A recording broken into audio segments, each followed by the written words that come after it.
दोस्तों, घर के अंदर एक भिवंडी सेना ही एक ऐसा आदमी है जिसने बेफजूल के मुद्दे बनाने की कोशिश नहीं की है। अदरवाइज आप सभी को ले लीजिए, किसी को भी अगर मौका मिलता है कि यहाँ पे मैं मुद्दा बना सकती हूँ या सकता हूँ, तो वो वहाँ पे छोटी सी बात को बड़ा बना के कैसे सबके सामने रखता है, हम सब ने देखा है। सब ने देखा है हमने। लेकिन भिवंडी सेना एक ऐसा कैरेक्टर है कि जहाँ पे उसे लगेगा कि बहुत बड़ा मुद्दा है, तो उसको श्रिंक करके छोटा कर देता है, और जहाँ पे छोटा सा मुद्दा होता है उसको तो ख़त्म ही कर देता है, क्योंकि वो बेफजूल के मुद्दे, गड़े मुर्दे उखाड़ना नहीं चाहता। ऐसा है कैरेक्टर, हर चीज़ में थोड़ा बहुत लेट गो करता है। उसके बावजूद भी देखिए कि भिवंडी सेना ने कितना कंटेंट दिया है, एक पर्सनैलिटी उभर के आई है। ऐसे आजू बाजू फालतू उल्तू कुछ नहीं, बिल्कुल प्योर जो जेंटलमैन होता है वो इमेज यहाँ पे भिवंडी सेना की उभर के आई है। लोग भिवंडी सेना से कंटेंट ले लेके अपने करियर बना चुके। आपने देखा होगा चाहत पांडे का कंटेंट किस पे निर्भर था, अविनाश और विवेन पे। बाकी श्रुतिका देख लो, करण देख लो, शिल्पा देख लो, कशिश भी देख लो, रजत का चलो ठीक है, उसका अपना वो मुद्दा लेके आता था। जिसका नाम लोगे घर के अंदर इस वक्त जो मौजूद है, इनके करियर बना दिए हैं अविनाश एंड विवियन ने। पंगे वो लोग आए हैं ले लेके, और उस समय ज़रूर ये गलत साबित हुए, जैसे कि हमेशा अविनाश के केस में हुआ है। लेकिन जब बारीकी से नज़र डाली जाती है, अदालतें बैठती हैं, वीकेंड का वार आता है, तब पता चलता है कि ओह, अविनाश तो निर्दोष था। बहुत बड़े बड़े केस जो घर के अंदर हुए उसमें अविनाश मिश्रा को घर वालों ने तो गलत साबित कर दिया, लेकिन जब फैक्ट रखे जाते हैं उनके सामने, वीडियोस रखी जाती हैं, तो वहाँ पे दोनों निर्दोष पाए जाते हैं। फिर निर्दोष पाने का क्या फ़ायदा, उससे पहले ही वो गालियाँ सुन चुके होते हैं घर वालों की। आपने देखी होंगी सारी बातें। चलिए खैर, छोड़िए उन बातों को। अपडेट दोस्तों ये है कि भिवंडी सेना से कुछ फुटेज मांग रही थी चुमदारांग, मुद्दा बनाना चाहती थी भिवंडी सेना, क्योंकि बर्तन धोने धाने का जो सीन है वो ड्यूटी है विविन की और करण की। वहाँ पे सिंक में देखे टाइम गॉड ने बर्तन झूठे पड़े हुए, और मुद्दा बनाने की कोशिश करी कि ये किसके बर्तन हैं, अभी तक क्यों नहीं धुले। तो अगर वहाँ पे विविन चाहता कि भाई मेरी इच्छा है, जब मेरा मन करेगा मैं धो लूँगा, तेरे कहने से नहीं धो रहा अभी। भाई घर में तो ऐसा ही होता है ना, ये थोड़ी है कि टाइम गॉड ने बोल दिया तो तुम्हें करना ही करना है अभी। तुम वहाँ पे कंटेस्टेंट हो, नौकर थोड़ी हो किसी के। हाँ, माना कि ड्यूटी है तुम्हारी, लेकिन ऐसा कहीं नहीं होता है कि हाँ टाइम गॉड ने बोलने के साथ ही तुम्हें करना ही करना है। तुम 5 मिनट भी ले सकते हो, 20 मिनट भी ले सकते हो, लेकिन वहाँ पे क्योंकि मुद्दा नहीं बनने देना था, लेट गो करना विवेन की आदत रही है हर चीज़ को, तो वहाँ पे विवेन जो है बर्तन धो धा के ख़त्म कर देते हैं काम को। उसके बाद फिर से झूठी तारीफ माँ की तरफ से आती है कि देखो देखो करण, उसने बिना किसी इशू के, बिना किसी जवाब तलब के अपने बर्तन धो दिए, और तू अपना काम तो छोड़, दूसरों का काम तो छोड़, तुझसे अपने काम नहीं होते हैं पर्सनल। तो भाई उस बेशरम आदमी को तुम कितना ही चीखो चिल्लाओ, उसे क्या फ़र्क पड़ता है, वो तो ऐसे करके बस वो हो जाता है भाई। वो उसे कुछ कोई चीज़ समझ ना आए तो बस उसके रिएक्शन ऐसे आते हैं दो चार, और बस वो उन चीज़ों से पार पा जाता है। और इन्हीं सब चीज़ों के बलबूते वो नंबर वन टॉप कर चुका है।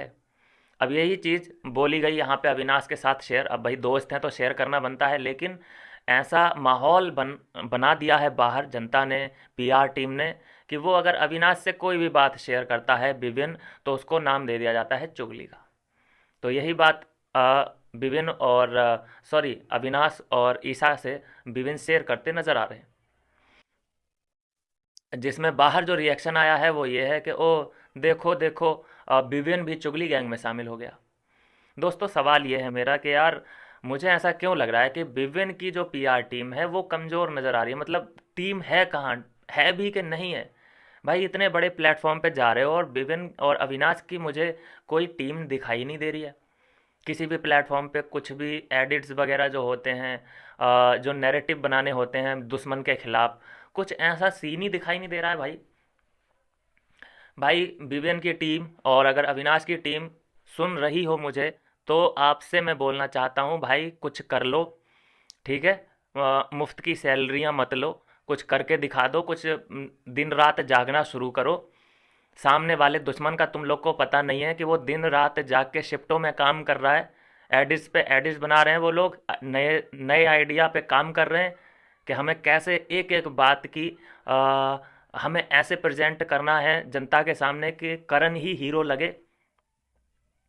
करण हीरो कैसे लग सकता है जब वो 1.5 महीने पहले से ही उसका कंटेंट शुरू हुआ है। कुछ तो रिप्लाई करो, कुछ तो एडिट्स जैसे बनाओ, लेकिन नहीं। पता नहीं किस बात का, मतलब पहली बात तो ये सवाल है मेरा कि इनकी कोई टीम है भी या नहीं। दूसरी बात यह है कि अगर है तो वो कितनी तगड़ी है, वो कैपेबल है कि नहीं, ये भी एक सवाल है। तो मुझे लगता है थोड़ा सा इस चीज़ में विपिन और अविनाश यहाँ पिछड़ रहे हैं कि उनकी टीम अच्छे से वर्क नहीं कर पा रही है। अगर मेरी ये बात तुम लोग सुन पाओ तो भैया थोड़े से एक्टिव हो जाओ, क्योंकि आपका जो कंट्रीब्यूशन है कहीं दिख नहीं रहा। जहाँ देखो वीडियोस में बड़े बड़ी पीआर टीमें लगी हुई हैं, करण के लिए काम कर रही हैं दिनों रात, ठीक है। तो दुश्मन बहुत बड़ा है और उसे टैकल करने के लिए दिन रात तुम्हें मेहनत करनी पड़ेगी। बस इतना ही कहना है, ज़्यादा दिन है नहीं, जो कर सकते हो वो कर लो। दोस्तों मैं चाहता हूँ कि ये वीडियो ज़्यादा से ज़्यादा शेयर कर देना, कहीं तो पहुँचे किसी अच्छे आदमी तक, मतलब उनकी टीम तक पहुँचे, दैट्स इट। तो दोस्तों ये है अभी की अपडेट। अगर मैं बोलता हूँ कि इन छोटी छोटी बातों का ही विभिन्न ने शुरू से मुद्दे बनाए होते, मतलब होता है ना घर के अंदर, तो मुद्दा ही बनाना सबसे बड़ी बात होती है। ऐसा अगर किया होता तो जितनी फुटेज अभी तक दिखी है उसकी डबल दिखती। लेकिन अभी हो क्या रहा है दोस्तों, आपने नोटिस किया होगा, कल भी बहुत बड़ा रोल विविन का नहीं दिखाई दिया। आज के प्रोमो जो जो भी आ रहे हैं, मुनव्वर मजाक कर रहा है, करण की मजाक उड़ाई उसने, विविन की उड़ाई नहीं, सॉरी विविन की नहीं उड़ाई, अ, अ, रजत की उड़ाई, अविनाश की उड़ाई, लेकिन विविन इन प्रोमो में नहीं दिखाई दे रहा। ना ही स्टेज पे सिर्फ अविनाश और करण दिखाई दिया, और मुनव्वर बात करता नजर आ रहा है सिर्फ रजत, अविनाश एंड करण के बारे में। विभिन्न का अभी तक कोई विवरण ही नहीं हुआ है इन लेटेस्ट प्रोमो में। अ, बहुत मुझे लगता है कि हल्के में लिया जा रहा है, लेकिन वो लोग हल्के में लें चलेगा, कोई दिक्कत नहीं है। मेकर्स हल्के में लें चलेगा, कोई दिक्कत नहीं है। फिर बोल रहा हूँ, जनता का लाडला है वो, जनता जिताएगी उसे, इतना मैं बोल सकता हूँ। और ईसा, अविनाश, विभिन्न में से एक ने भी ट्रॉफी उठा ली तो सोचो कि ट्रॉफी घर आ गई, उसमें हम तुम की जीत है। इसलिए मैं बोलता हूं कि एक्टिव हो जाओ और उम्मीद बिल्कुल मत छोड़ना। भले ही दुश्मन कितना ही ताकतवर क्यों ना हो, लेकिन जनता के सामने कोई भी हो, कौन टिका है जनता के सामने, टिका कौन है। यही कहना चाहूँगा दोस्तों, एक्टिव रहिए और अपना कंट्रीब्यूशन देते रहिए। मिलता हूँ नेक्स्ट वीडियो में नई अपडेट के साथ।